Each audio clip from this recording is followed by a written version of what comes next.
It's the time of the year that people are making wishes and looking towards the future. And that's exactly what I'm gonna do, starting off with Nikon. So dear Nikon, this is what I want in 2025. So let me start off by saying congratulations. You've had a great last couple of years. This year you launched the Nikon Z6 Mark III, which even though it had some dynamic range issues, overall it was a very well received camera. I think it was the camera you absolutely needed to make for this moment after having the success of the Z9 followed by the success of the Z8. This was a big step in the right direction to give people a more consumer-friendly price point, along with great capabilities. I personally believe in that price range, you are the reigning champion, so we will see what Canon and Sony come out with later this year.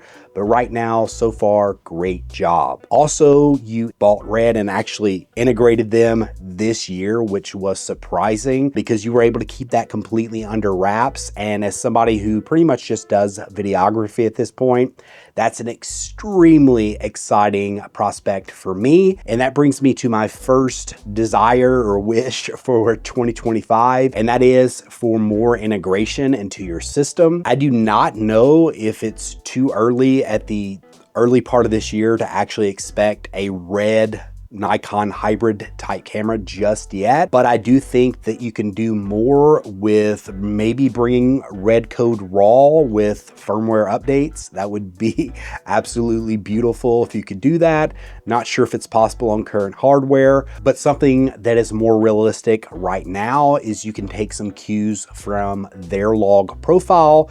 Something that's somewhat been a negative of Nikon is their Nikon N-Log. It's not quite getting the dynamic range out of their cameras that I think they're capable of. And that's something that I heard from the more technically sound YouTubers like Gerald Undone. I personally think dynamic range is one of the biggest pillars for a beautiful cinematic video. And if anything you can do to bring up those stops of dynamic range, even if it's a half a stop out of your current cameras, I think it would be a very welcome addition. But moving on to something that would likely have to be later in the year, maybe even just a development announcement. I really want to see a FX3 style body out of Nikon or a Canon RC, whichever one you would decide to go along with. But I want to see a Red Nikon hybrid camera come out. It would be awesome if it's in 2025 or even if it's announced in 2025. I just want to know that this camera is coming down a pike. That's a camera that you could definitely put some Red Code RAW in, something that uses some of the great sensor technology that Red has developed. And I would love to see some real cinema features out of this camera, no compromising and holding it back for whatever reason. I think the people who want a Red camera and need that modular setup will still buy the modular setup. I just think it could be a great addition to anybody's B-roll or even A-roll for somebody who is like myself. But I would love to see things like shutter angle, which is something that you just added to the Z9, so I completely believe it would be there. But not just that, I would like to see maybe false color if you could put that in there. Definitely internal NDs, if that's even a possibility. With your mount, I would love to see internal NDs in a hybrid style camera. I think that would take everything to a new level for just the hybrid market in general. Of course, Red RAW and R3D so that you can completely match it to your cinema cameras and really give people a stepping stone to get up to that level would be absolutely spectacular.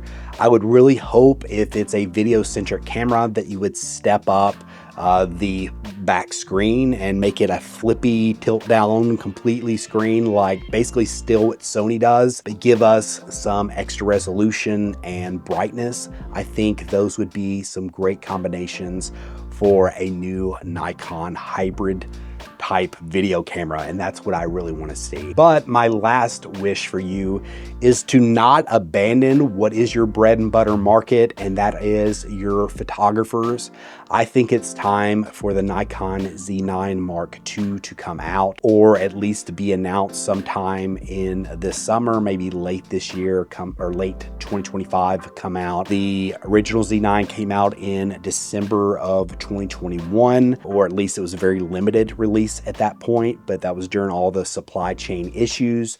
I really think a Nikon Z9 II has a tremendous opportunity because Sony just released the Sony Alpha 1 Mark II.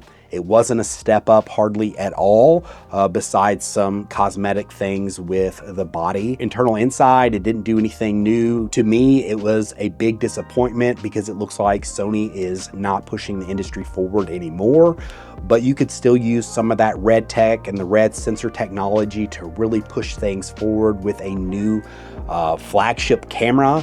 The Canon R1 also came out with their flagship in 2024, and even though it's a solid camera from all that I've heard about it, and the reviews have said that it performs better maybe than its spec sheet, but it was overall a underwhelming camera. I will say at the least, it wasn't higher resolution like I think a lot of people hoped it would be, and it kept with the lower resolution, which really just looked like a follow-up to the Canon R3 rather than a new flagship R1. So I think you are poised to be able to really take the mantle and say, hey, look, this is where we are going in the industry.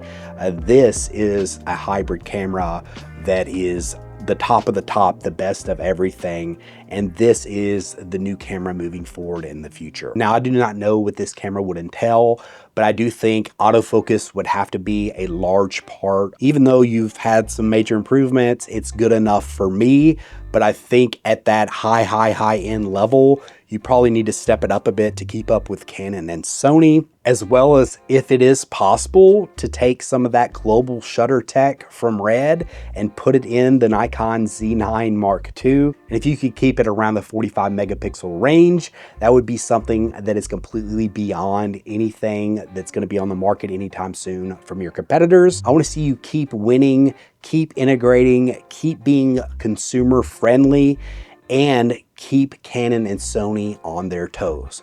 That is my wish. So dear Nikon, in 2025, if you can make at least some of these things true, I think you have a bright future ahead, and I'm excited that I am now in the Nikon system. What are your guys' thoughts on whether or not you think my ideas are any good? Do you have some ideas of your own? Maybe there's some blind spots that I have that you would like to add in the comment section below.